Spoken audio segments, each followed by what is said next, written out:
Well, it's time to transition the greenhouse over to the summer greenhouse.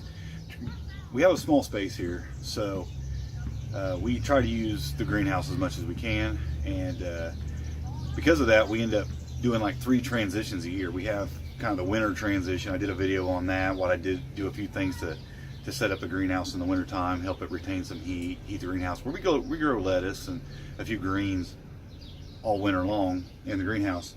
And then there's kind of a transition in early spring where we kind of start, taking some of the leafy greens out. We still grow some, but then we start making room for seed starting and getting things ready to go in the ground in the springtime.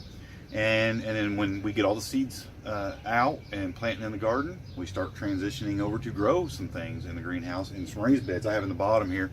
You see I have these shelves, these 2x4s that I set up here for the shelving. And we just remove the shelves, and in essence these become like big tomato cages for the summertime. Have raised beds in the bottoms of both sides here, about half of that side and all of this side. And I've been in here reworking the soil. I've worked some rabbit manure in, I put some coffee grounds in, I put some eggshells in, things that really help grow tomatoes. And getting really good and kind of worked up and lots of nutrients in it.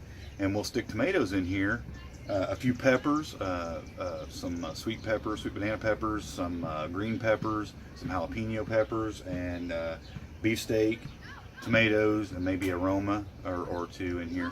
And we'll put like maybe 4 down this side and probably 3 down that side.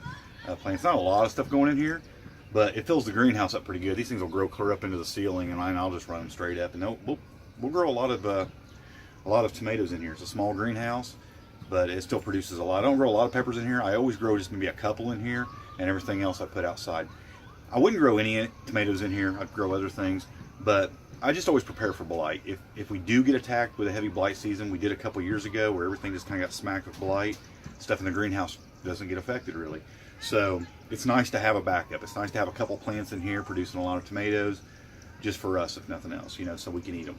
And we don't really have any extras to give away or can much even, but it's a good fresh tomatoes if we get hit with the blight. So we always like to use this and get as much use out of this greenhouse year round as we can. So I've been in here kind of cleaning it up, getting it ready.